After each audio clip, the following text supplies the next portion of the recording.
দিকে না গিয়ে বরং নিচের দিকে যাচ্ছে। তখন সে জিজ্ঞেস করে এটার মধ্যে কি রয়েছে। দৈত্যটি বলে এটা হচ্ছে গ্রিন ককটেল, সব দৈত্যরাই এগুলো খেয়ে থাকে। এভাবেই তাদের দুজনের মধ্যে ভালো একটা বন্ধুত্বপূর্ণ সম্পর্ক গড়ে ওঠে। কিছুক্ষণ পরেই দৈত্যটি জোরে জোরে পাদ দিতে থাকে।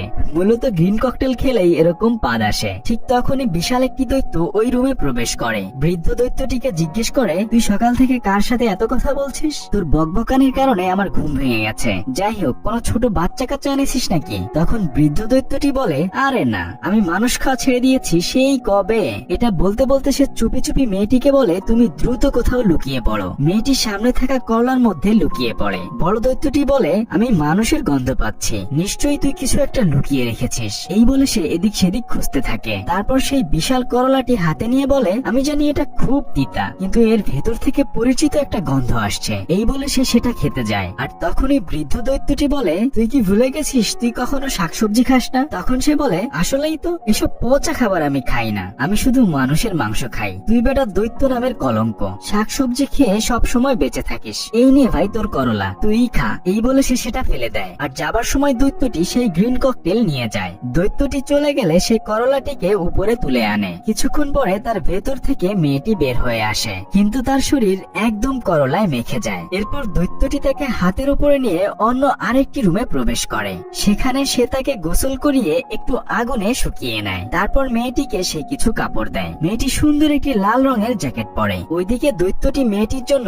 গাছের ভেতরে সুন্দর একটি ঘুমানোর জায়গা তৈরি করে দেয়। মেয়েটির চশমা এবং বই দিয়ে সেখানে সে রেখে দেয়। তারপর বলে তুমি তাহলে এখানে ঘুমাও, আমি বের হচ্ছি। কিন্তু চঞ্চল মেয়েটি বলে না, আমিও তোমার সাথে যাব। তখন দৈত্যটি বলে তুমি বাইরে গেলে বাকি দৈত্যরা তোমাকে খেয়ে ফেলবে। মেয়েটি তখন নিরুপায় হয়ে সেখানেই চুপ করে থাকে। কিছুক্ষণ পরে সে আশেপাশে অনেক রং বেরঙের বোতল দেখতে পায়। তারপর সে এদিক সেদিক তাকিয়ে গুহার এক কোণা দিয়ে বাইরে বের হতে চায়। আর তখনই সেই বৃদ্ধ দৈত্যটির সাথে তার দেখা হয়ে যায়। তখন মেয়েটি বলে তুমি যেখানেই যাও না কেন আমাকে তোমার সাথেই নিয়ে যেতে হবে। আর তাছাড়া এখানে যদি আমাকে রেখে যাও তাহলে বাকি দৈত্যরা যদি এসে আমাকে খেয়ে ফেলে এর জন্য কিন্তু অবশ্যই তুমি দায়ী থাকবে। বেচারা দৈত্য তখন চিন্তায় পড়ে যায়। যাই হোক, দৈত্যটি মেয়েটিকে কাঁধে নিয়ে বের হয়ে যায়। তখন সে মেয়েটিকে বলে তুমি চুপ করে এখানে বসে থাকবে, বাকি দৈত্যরা এখন ঘুমাচ্ছে, আমাদেরকে ওই পাহাড়ের চূড়ায় যেতে হবে। কিন্তু কি আর করা, কিছুক্ষণের মধ্যেই বাকি দৈত্যরা জেগে যায়। একটি দৈত্য বৃদ্ধ দৈত্যটির পা ধরে ফেলে আর তখনই সে পড়ে যায়। মেয়েটি তখন দৌড়ে একটি গাড়ির মধ্যে লুকিয়ে পড়ে। কিন্তু সব দৈত্যরা মিলে তাকে প্রশ্ন করে এত সাত সকালে তুই কোথায় যাচ্ছিস?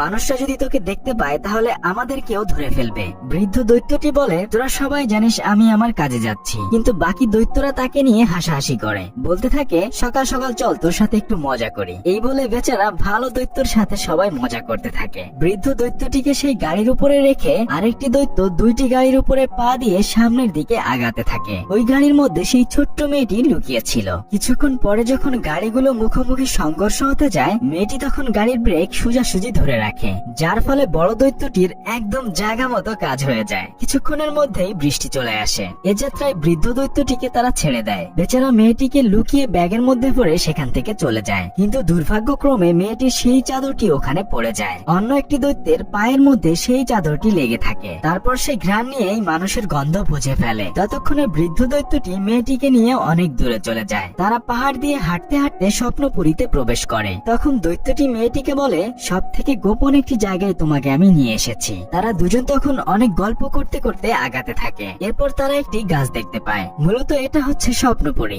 যেখানে সবকিছুই অন্য দুনিয়া থেকে আলাদা হয়ে রয়েছে। দেখতেই পাচ্ছেন গাছটি কিন্তু উল্টো দেখাচ্ছে, তাই না? এরপর তারা লাফিয়ে সেখানে প্রবেশ করে। তখন দৈত্যটি বলে চলো আমরা স্বপ্ন শিকার করি। তারা দুজনে মিলে সেখানে নানা রঙের স্বপ্ন ধরতে থাকে। মূলত সে সুফির স্বপ্নটাকে বন্দি করে বোতলের গায়ে লিখে রাখে। তারপর তারা দুজন সেখানে অনেকক্ষণ ছুটি করে। এরপর আস্তে আস্তে করে শহরের দিকে রওনা হয়। স্বপ্ন কিভাবে কাজ করে সেটা দেখানোর জন্য তারা কয়েকজন মানুষের উপরে সেই বোতল থেকে স্বপ্ন ছেড়ে দেয়। তারপর ঘুমন্ত মানুষগুলো নানা ধরনের স্বপ্ন দেখতে থাকে। মেয়েটি এগুলো দেখে অনেক মজা পায়। এরপর তারা দুজন সেই গুহার দিকে রওনা হয়। কিন্তু পথের মধ্যে তারা সেই দৈত্যগুলোকে দেখতে পায়। তখনই বৃদ্ধ দৈত্যটি মেয়েটিকে জিজ্ঞেস করে তোমার চাদর তো তোমার সাথেই রয়েছে তাই না? মেয়েটি বলে ইস না, আমি সেটা ভুলে রেখে এসেছি। তখন দৈত্যটি বলে সর্বনাশ হয়ে গেছে, আমি যদি এখন তোমাকে সেই গুহায় নিয়ে যাই ওরা এসে তোমাকে খেয়ে ফেলবে, সেজন্য এখন আমি তোমাকে তোমার এতিমখানায় রেখে আসবো। মেয়েটি তখন বলে না, আমি তোমার সাথেই যাব। তখন দৈত্যটি বলে